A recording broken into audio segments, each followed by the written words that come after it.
everybody, welcome to the NXT side of the Pro Wrestling Power Podcast, Wednesday Night Wars.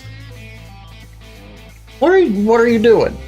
No, I told you, you can't co-host. I'll get you your own show eventually. You're just going to have to be patient.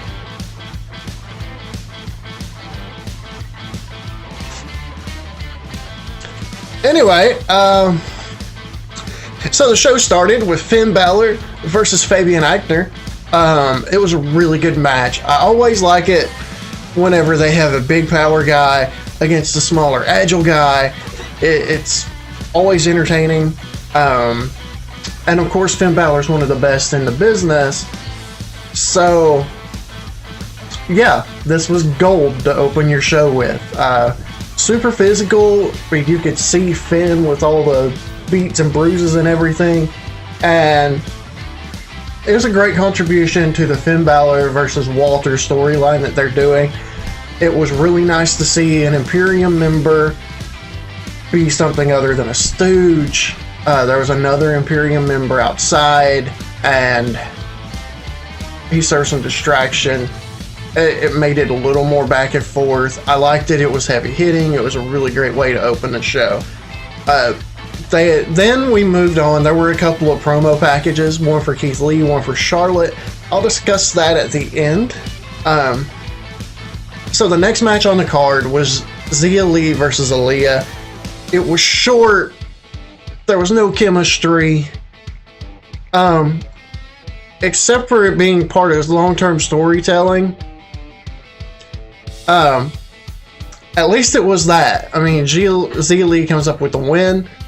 So, yay for long-term storytelling. I mean, at least they remembered that much. Then we have something I'm really excited about. Tournaments are always great in pro wrestling. And we have the first match of the Cruiserweight tournament. Swerve Scott versus Akira Tozawa. This was a really good match. Both guys are great workers.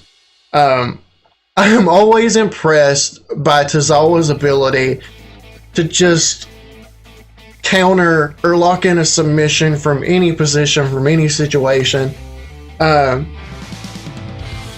It was just really good. Both of them worked well together. I thought Swerve Scott is somebody that's going to go deep in this tournament. I also thought the same thing about Tozawa. So it was really interesting that they were a first round matchup.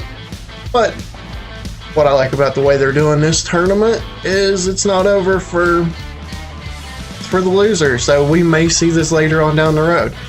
It's just really well done. Yeah, it was exciting. Tozawa with the win, so he moves on. Then in the what are we doing department, it was Tegan Knox versus Raquel Gonzalez. Look, I get it. You have a thing, especially right now, with the monstrous type women characters, the big strong ones. I mean, Nia Jax has made it. She's up for the Money in the Bank contract. That match that's coming up, her, Asuka, and Shayna Baszler. And then we have Tamina trying to work her way toward Bayley's title on SmackDown. And we have Raquel Gonzalez here on NXT. And it's like, it's just weird. There's no long-term storytelling with any of the three. Like, we weren't sure where Tamina was for months. Nia comes and goes as she pleases, apparently. And Raquel debuted, and her debut made sense. But nothing's made sense about it since, because she's this big, super intimidating woman, and she keeps losing or getting bested by the smaller, more agile ones. If you're going to let somebody be a monster, let them be a monster. I mean, Tegan Knox was getting dominated in this match, so I'll give them that much. And then she stole the win after Shotzi Blackheart came out and interfered, and it was the roll up by the ropes, the surprise roll up. And I mean, it was meh. I'm a big Tegan Knox fan. Dakota Kai was outside the ring. She's entertaining. Shotzi Blackheart's really good. Like, Gonzalez was the weak link in the whole thing. And I really expected more. I mean, what are we doing here? Big Monster heel. Let Big Monster heel win and dominate. We need some squash matches here. I mean, in a stacked women's division, what in the world is she doing? And we have, guys, quickly becoming one of my favorites, Dexter Loomis versus the Hoody Miles. Like I said, I'm really liking Dexter. There's a squash where the squashee, as in Miles, gets in enough offense to make Loomis mad. It is old school kind of booking. And Loomis is starting to feel like a really, really, really big deal. Like, his persona, he comes in, he doesn't say anything, he just whoops somebody's tail. It's that old-fashioned kind of gimmick that I actually really love.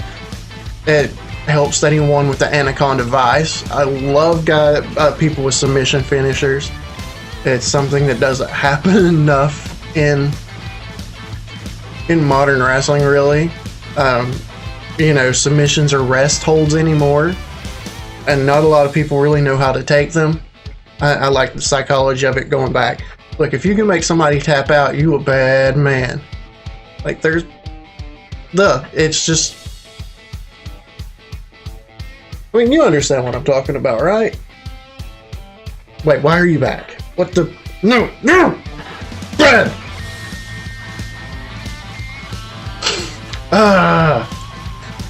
But yeah, like Dexter. There's an Adam Cole promo from Poolside. And why? This is like his 3,789th promo from Poolside during all this. We stripped the title from a British performer because he couldn't make it. That's why we're having the Cruiserweight tournament. But the NXT champion is sitting poolside, and we're not having a tournament for that belt either. Booking's consistent. Gotta love it. I'm not an Adam Cole fan. I might be one of the few in the entire world, and this really isn't helping. Then we have Timothy Thatcher, who he debuted to tag with Matt Riddle, and it was a great match. I love that he's not like a whole lot of other WWE performers. He looks old, grizzled, kind of Hacksaw Jim Duggan-ish, if you will. Just lumberjack, and I don't care. But I feel terrible because he deserved a crowd for a debut. Like, they did it like, hey, who's going to be the tag partner? And, music plays and dude comes out. And these are moments where you kind of want a crowd for a pop. I mean, go back and look at AJ Styles debuting at the Royal Rumble. How awkward would that have been if there was no crowd for it? I mean, this is part of a huge moment. Like, and it was kind of, the music plays, people are looking around going, who the world is this with the new music? And then the thing said, I am phenomenal. And as soon as it said phenomenal, the crowd got the idea and it exploded. And he deserves that kind of a moment. It wouldn't have been as big a moment, but still, I feel a little bit was lost on it. Especially seeing as they told us exactly how a debut should be done to end the show. Tommaso Ciampa is sitting there in the back and he's giving a promo. He's talking about, he actually says that Gargano's the better man because Ciampa's a man of his word, and whether he was cheated or not, he's still gonna be a man of his word, and I applaud him for that. But he got absolutely ambushed by the debuting Killer Cross, and it was filmed like a low-budget horror film, and it was great, and it's maybe 45 seconds, if that long, and you absolutely have to go watch it. That's all I'm going to tell you about it. Like, no joke. This is greatness. This is brilliance.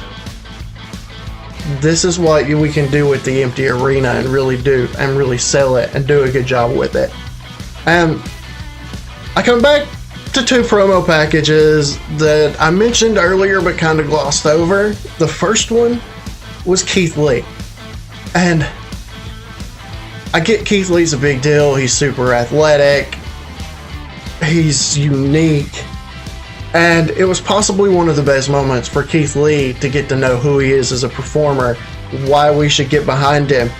He tells about his journey, his sacrifices, and just how Limitless became a thing. It is a must-watch. Mick Foley cameo. I mean, this guy sacrificed a whole lot for the business. If you want to know more about him, absolutely go check it out. I mean, again, I'm not going to ruin a moment for you by telling you anything about a promo.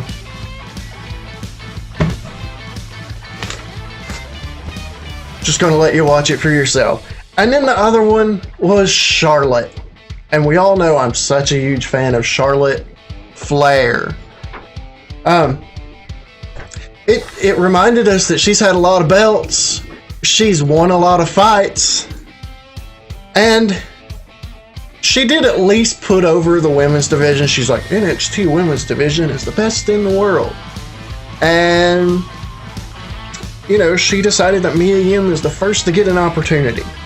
She calls herself the best of all time when, if I'm just looking at NXT, she's not even the best in the history of that show. So how are you the best of all time? I'm guessing all that actually happened here is she went, you know, I really want to go back to NXT so that I can call myself the GOAT. I can call myself the greatest of all time. And I'm guessing that all she actually really brought to NXT to add to that women's division, because it's so good, is her shovel and her daddy's last name. Let's be absolutely fair. She's a solid performer. She doesn't sell unless somebody absolutely makes her. And she's maybe a little better than average on the mic. I mean, let's be completely fair. She's Madison Rayne, but she's Ric Flair's daughter. Madison Rayne is never going to be considered the best of all time of anything. She's good. She's a good performer.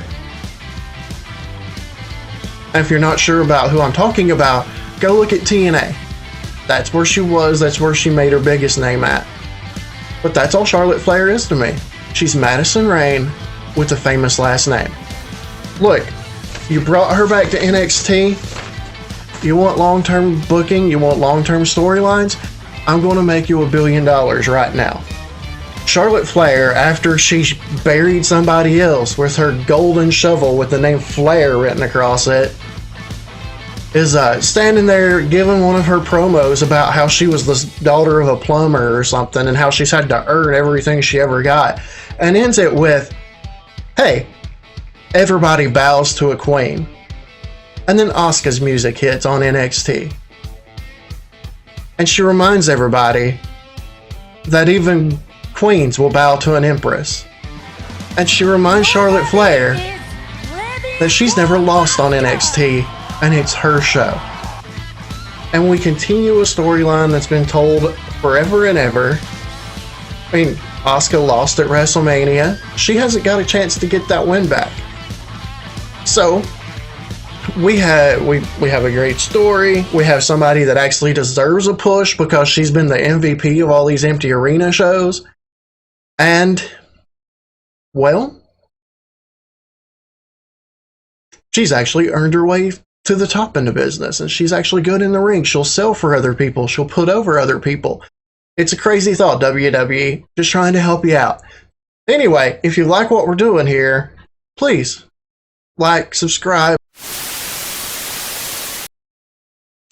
Oh, hey, yeah, cool. You brought your own chair. Yeah, you can sit here and hang out for the review all you want. I'm happy.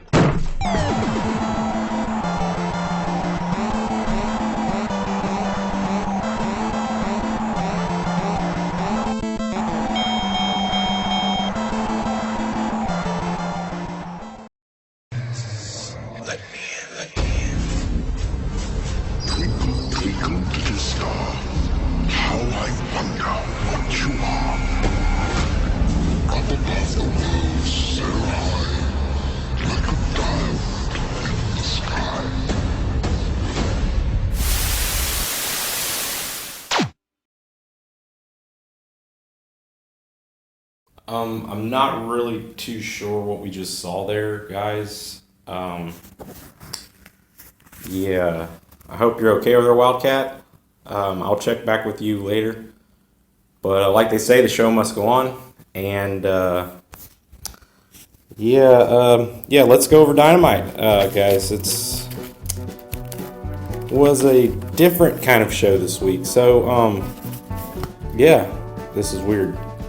I don't know what's going on with Wildcat, but okay, all right. Let's just move on. Show must go on, like I said. Let's get on it. Dynamite this week wasn't as good a show as they've been put on lately. I have to say it was a little different. They actually did lose to NXT this week in the ratings, but just by a very, very small margin. It wasn't very significant. It was like 500 and some people watched more NXT than they did Dynamite. But anyways, we had Jericho this week again on commentating with Tony Schiavone, Mr. Schiavone. It was not as good as last week. It was more funny last week with Jericho on. This week, not so much.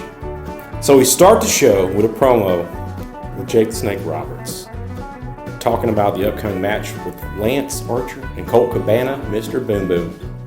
Yes indeed. Their first match of the night happened right after this. It was a great opening promo. I love Jake the Snake on promo. He's excellent. Anyways, the first match was the TNT Championship quarterfinal there. It's a quarterfinal championship round. So, it was Lance Archer versus Colt Cabana.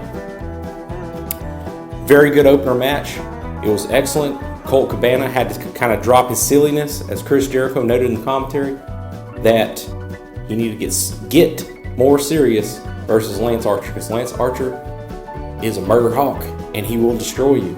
And that's exactly what happened. Even though Colt put up a pretty good fight, he was no match for Blackout, and Lance Archer will take the win with that finisher. But it did put over Colt. I mean, Colt was already pretty over, but it puts over both of them pretty well. Moving on, we have an excellent promo by Britt Baker, elaborating more on her attempts to become a super heel female wrestler. I'm liking these promos. It's a good push for Britt Baker. She's actually been impressing me these last few weeks, and this promo just put her over. She's just basically in her dentist office, acting like she did nothing wrong last week after her nose got busted. And she's being the heel that wants you to feel sorry for, and it's a good look. Anyways, we'll move on to match 2.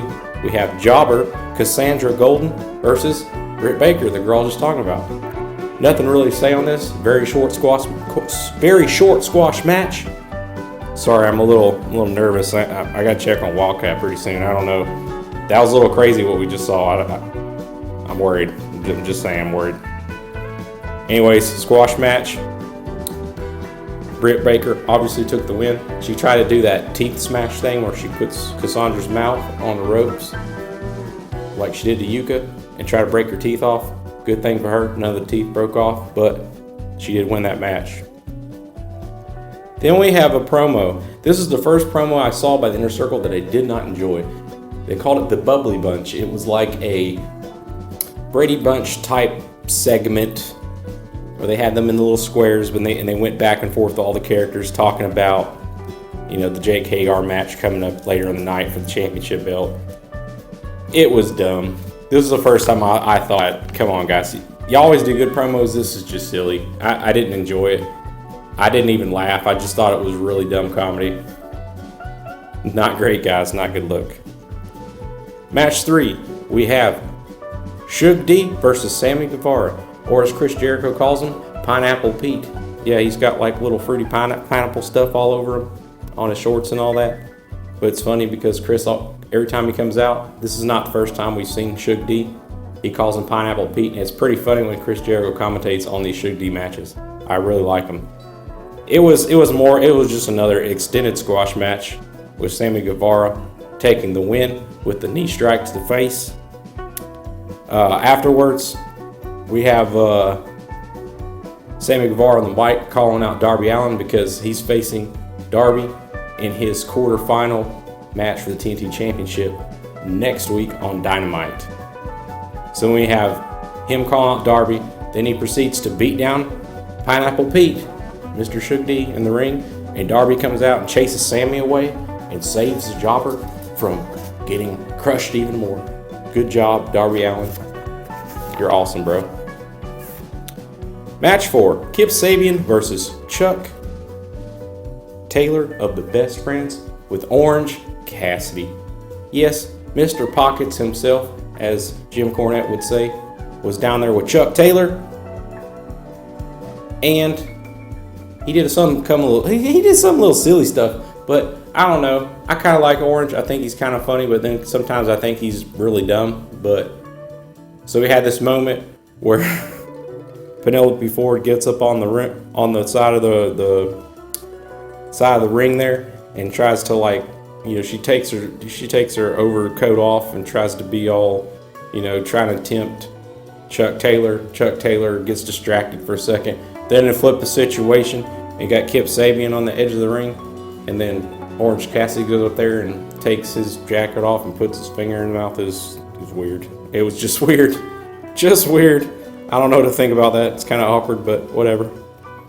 Anyways, right after this, we have Penelope Ford.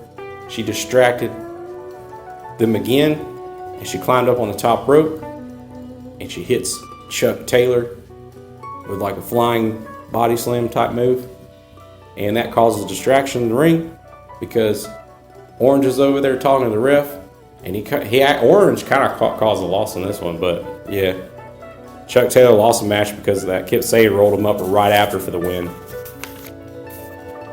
Match 5. Ooh, another poor squash match. There are so many squash matches in these last few weeks. I got squash on the brain. It's just squashes everywhere. I don't know what to do. I'm going to start eating squash pretty soon, I guess. I don't know. We have Justin Law versus Shawn Spears. This was very, very short. Shawn actually tried to let Justin get like some moves on him just for fun, just because he knew he was going to crush him. And it was quick and it was silly. He squashed him in like 2 minutes with the C4 finisher. Shawn Spears with the win against a jobber I've never heard of, Justin Law. Anyways, moving on. Final match of the night. We have the No Holds Barred Championship match with Jon Moxley versus Jake Hagar. Haha, I finally said it right. I said Jake Hagar. Not Jack Swagger. Can't say that. That's a WWE name. Anyways, moving on. This match was set up horribly, okay? This is a championship match. We need to save these. When we got matches for these championship belts, we got to save these guys for when the arenas are back full, because the whole setup for this was MMA guy versus the champion, and it was awkward. The whole match just wasn't, I mean, it wasn't horrible, but it was just like, it was a snooze fest, honestly. It was more like, they did more like a high school wrestling type match with more holds than anything, not really any pro wrestling moves. It went on a little too long. Just with no people there, it just didn't work. The story built up for it was kind of cool, but they built the story up in a way that would make sense in front of fans. This just didn't work. It didn't work at all. I mean, yeah, it needed a crowd to make the setup better. I don't know what to say. This week was not that great. I mean, I don't know. Y'all had some good empty arena shows at the beginning, but this one you're starting to go down. But I don't know. I don't work in creative, but you can hire my buddy Wildcat. Maybe he'll come down and help you out to make these better. There's only so much you can do with empty arenas, but yeah, Mox will take the win via the paradigm shift onto a chair. I kind of saw that coming. I didn't see Jake taking the belt in front of nobody. That had just been silly. Mox is not going to lose the belt until they go back live. That's just how it's going to be. I mean, I could be wrong, but I'm about 98% sure that Mox is not going to drop that belt in front of nobody. So, yeah. One big thing I didn't notice about this was huge. Like, no one's really talking about this. And maybe I'm wrong, but I was picking up little images here and there about this. So, basically, Tony Schiavone and Chris Jericho don't commentate on this match. They say we got to go, and then Jim Ross is commentating, but you never see Jim Ross. It's audio only, so they don't say he's not there. They don't say he's there. They just say he's commentating on this match. Throughout this whole Dynamite, you could see the side of the ring, and there was a little green in the grass. So we were from Twitter and all this. We know that they were filming at QT Marshall's place, but when it goes to this final match, somehow this grass is gone. So, because they're fighting up in the stands and stuff, I'm like, stands? I didn't know there was any stands in this place. You know, this is QT Marshall's little gym area, whatever. I'm thinking they filmed this way before and then just kind of edited it into as the final match. So this didn't go in order. This is not, something's not right here. I don't know. Maybe it's just me, but if you watch Dynamite, notice that there's grass at the beginning, little green areas, AstroTurf or whatever it is, and then when you get to the Mox and Hagar match, it's gone. And you never see the commentator. You never see Jim Ross there. You know, it's just weird to me. I don't know. Anyways, that's all for Dynamite. Like I said, show was, it was okay. I'd give it probably like a 4 out of 10. Wasn't super great, but it wasn't the worst thing ever. I'm going to have to go check on Wildcat because I'm pretty concerned about what I just saw on his review with, I don't know. I've been noticing the Fiend lately popping up in his stuff. It's just very weird. Yeah. Anyways, I better shut this off for now because I'm gonna be worrying too much. I'm gonna go check on them and see what's going on. I'll let you guys know if I hear anything. Anyways, like and subscribe. Yeah. Anyways, stay safe out there and remember, guys, to keep it retro.